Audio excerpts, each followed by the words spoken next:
Welcome to our channel English solution 48। English solution 48 में आपका स्वागत है। आज हम एक्सरसाइज 5 को सॉल्व करने जा रहे हैं।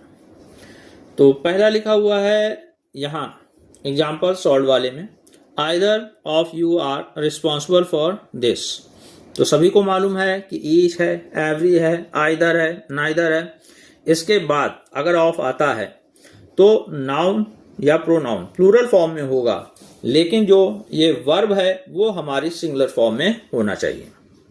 क्लियर है?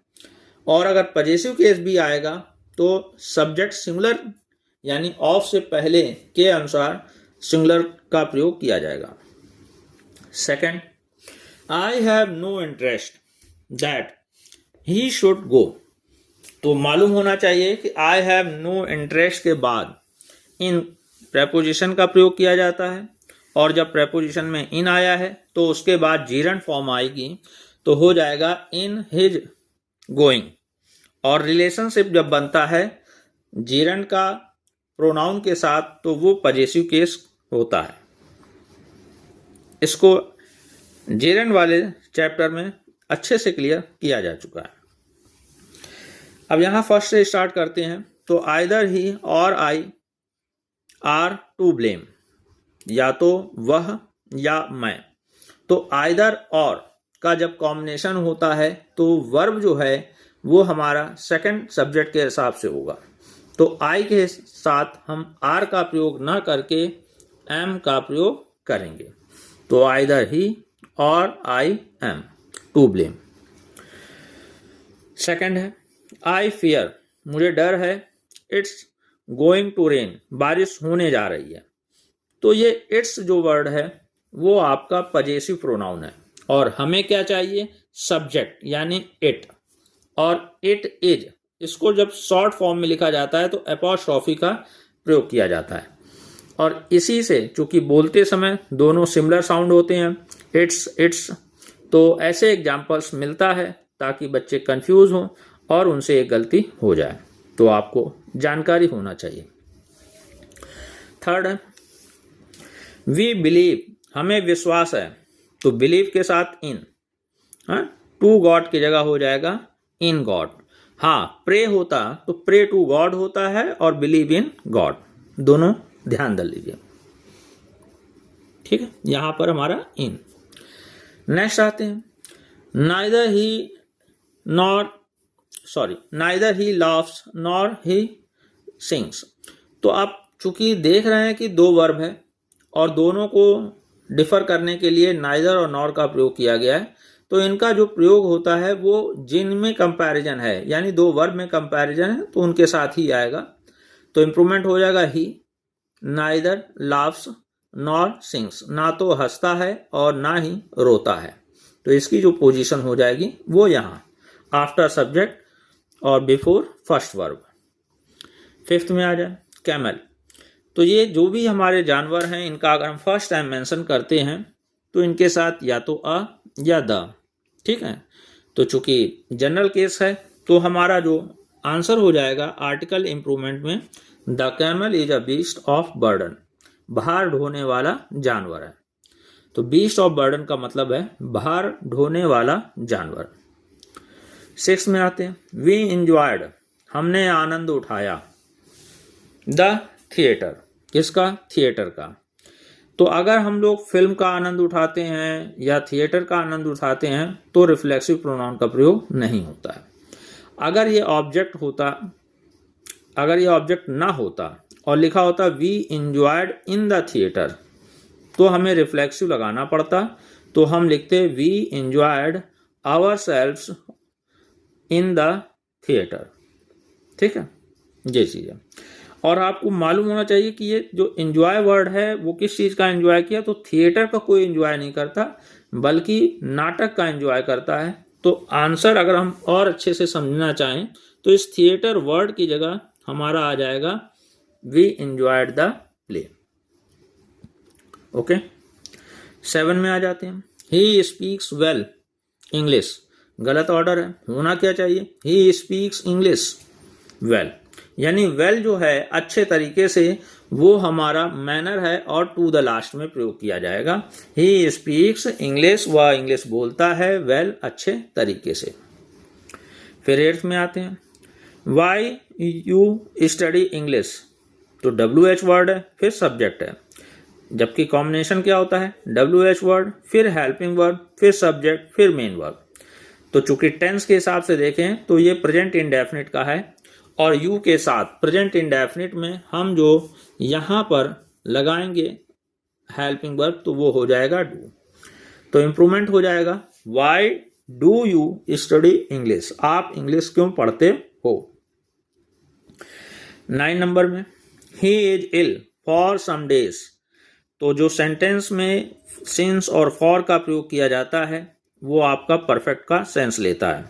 तो परफेक्ट के हिसाब से क्या हो जाएगा, तो शी हैज़ बीन इल, वह बीमार है, फॉर सम डेज, कुछ दिनों से। तो ऐसे एग्जाम्पल्स में आपका टेंस जो है उसमें इम्प्रूवमेंट करना होता है।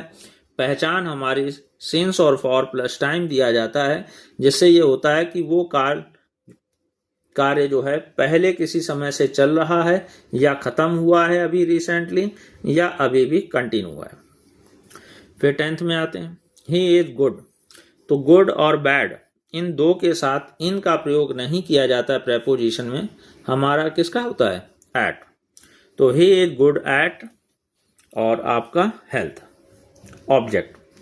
फिर 11 है, I did not see nobody, चूंकि नॉट ऑलरेडी दे रखा है और इस नॉट के बाद सेकंड नॉट की रिक्वायरमेंट नहीं होती है या नेगेटिव वर्ड की रिक्वायरमेंट नहीं होती है, उसको हम अलग कर देंगे और उसमें सेमी नेगेटिव यानी आई डिड नॉट सी और इसको हम सेमी नेगेटिव का मतलब है एनी में कन्वर्ट कर देंगे, एनीबडी देयर। डन है। फिर 12th पे आते हैं, लिखा आई हैव लेस फ्रेंड्स, ये अक्सर एग्जाम्पल आता है। तो लेस फ्रेंड्स और फ्रेंड्स पे ध्यान दे तो ये काउंटेबल नाउन है और काउंटेबल नाउन के साथ, ठीक है, कंपैरिजन के लिए हमारा जो वर्ड आता है वो फ्यू की ही कंपैरेटिव फॉर्म फ्यूअर आती है, जो कि बोलते समय अच्छा लगता है, लेस देन, तो ऐसे एग्जाम्पल बना देते हैं। तो मैंने आपको बार बार कहा है कि अक्सर वही एग्जाम्पल देते हैं जो बोलते समय आप मिस कर जाएं कि what is the correct sentence, ठीक है। तो I have fewer friends than you have, मेरे पास तुमसे कम मित्र हैं। 13 पे आते हैं, तो लिखा हुआ है डोंट बी फूल, नाउन है चूंकि, तो नाउन बिना आर्टिकल के होगा नहीं, तो डोंट बी अ फूल, ठीक है। 14 पे है, please shut the light, shut the door होता है और लाइट के लिए हमारा स्विच ऑफ या स्विच ऑन, ठीक है। तो ये पूरा इंप्रूवमेंट करेंगे हम, please switch off the light. 15 पे आते हैं, आई थिंक, मैं सोच रहा हूं, टू गो, और गो के बाद होम शब्द आता है या एब्रॉड वर्ड आता है, तो गो टू एब्रॉड या गो टू होम का प्रयोग ना करके हम सीधे यूज करते हैं गो होम या गो एब्रॉड। तो प्रेपोजिशन ये टू को हटा देंगे। 16 पे आते हैं, काउस मिल्क, ठीक है। ध्यान रहे अभी हमने आपको 5th में बताया था कैमल, तो इसके पहले द लगा था, यहाँ तारीफ हमारी किसकी हो रही थी, मतलब मेंशन सब्जेक्ट हमारा कैमल था और यहाँ पे अनकाउंटेबल नाउन मिल्क है, ठीक है। तो काउ से पहले द आर्टिकल की रिक्वायरमेंट नहीं है। कई बार बच्चे पूछ देते हैं कि ऐसा क्यों है, तो पहले से आपको रीजन क्लियर कर दिया जाएगा। तो अब हम सब्जेक्ट की बात करें तो मिल्क की बात हो रही, तो मिल्क अनकाउंटेबल नाउन है, अनकाउंटेबल नाउन के साथ सिंगुलर वर्ब आती है तो हो जाएगा is. Cows milk is good for you, आपके लिए अच्छा है। फिर नेक्स्ट आते हैं, जॉन गेव फॉल्स विटनेस, अक्सर वर्ड को रिलेट करके एग्जाम्पल्स बनते हैं, तो उसने झूठा गवाह दिया।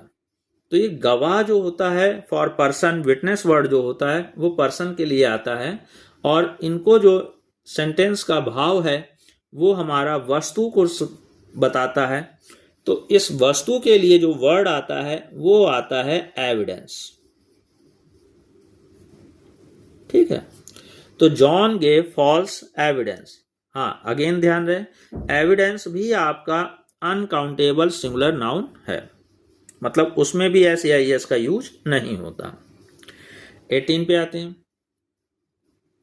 इट इज हाफ, और वर्ड क्या आया हुआ है? पास्ड। तो पास्ड मतलब तो होता है पास होना, और यहां पर बीतना वाला वर्ड है तो उसकी स्पेलिंग जो हो जाएगी PAST। एक एग्जाम्पल आपका आ चुका है इससे पहले, जिसमें हमने बताया था कि कहां पर हमें PASSED पास्ड और PAST पास्ट। ये पास्ट जो होता है वो बीतने को शो करता है, और PASS जो पास होता है वो उत्तीर्ण होने को शो करता है। ठीक है, तो ये वर्ड से रिलेटेड भी छोटी छोटी बातों पे एग्जाम्पल्स बनते हैं।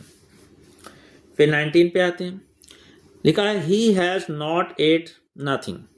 अभी हम लोगों ने 11 पे पढ़ा है कि जब नॉट आ गया तो अगेन हमें नो का प्रयोग करने की जरूरत नहीं है, तो वहां पर सेमी नेगेटिव यानी कि एनी का प्रयोग किया जाएगा। तो ही हैज नॉट एट और उसके बाद से आएगा एनीथिंग। अभी भी एक पॉइंट गलत है, वो ये है कि हम सभी को मालूम है कि जब हम हैज का प्रयोग करते हैं, हैव का प्रयोग करते हैं, हैड का प्रयोग करते हैं, या हमारा सेंटेंस पैसिव वॉइस में होता है तो वर्ब की थर्ड फॉर्म आती है। तो अब वर्ब की थर्ड फॉर्म आती है तो ईट, एट, ईटन, तो ये वर्ब की थर्ड फॉर्म आएगी। तो ही हैज नॉट ईटन और फिर हो जाएगा एनीथिंग। क्लियर है? तो इस तरह से ये डबल इंप्रूवमेंट है। ये ऑर्डर थोड़ा सा आप देख बताते जा रहे हैं। तो he has not eaten anything. Clear है? तो डबल इंप्रूवमेंट है, जहां जरूरत पड़ेगी वहां डबल करेंगे, जहां सिंगल इंप्रूवमेंट है वहां सिंगल करेंगे। 20 है I have not time to play. Expression होता है आई हैव नो टाइम। तो जब नो टाइम एक्सप्रेशन है, अनकाउंटेबल से पहले हम नो का प्रयोग करते हैं, और काउंटेबल से पहले नॉट अ, नॉट एनी का प्रयोग करते हैं। तो इसका इंप्रूवमेंट आपका नॉट न लग करके नो हो जाए। ध्यान रहे, छोटी छोटी बातें हैं। फिर 21 है इट इज 10, 10 बज चुके हैं।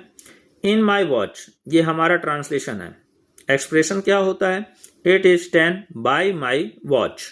तो चूंकि by my watch language part है तो हमें मालूम होना चाहिए, तो इसको हम इंप्रूव कर देंगे।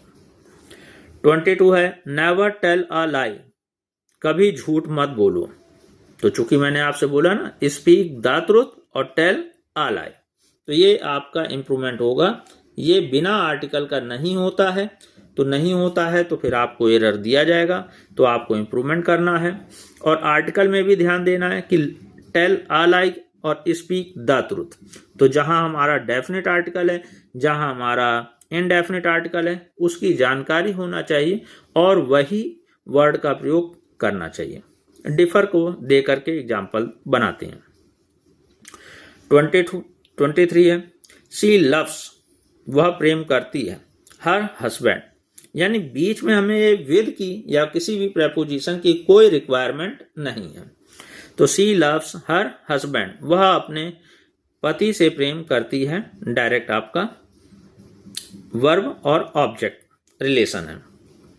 लास्ट लिखा है लीला वॉज हर ओल्डेस्ट डॉटर, चूंकि परिवार की लड़की है तो उस कंडीशन पे जब एज कंपैरिजन होता है तब तो हम ओल्ड का ओल्डर ओल्डेस्ट करते हैं, और जब एज की ना बात करके रिलेशन की बात की जाती है तो चूंकि सबसे बड़ी है तो हमारा स्पेलिंग हो जाएगा एल्डेस्ट।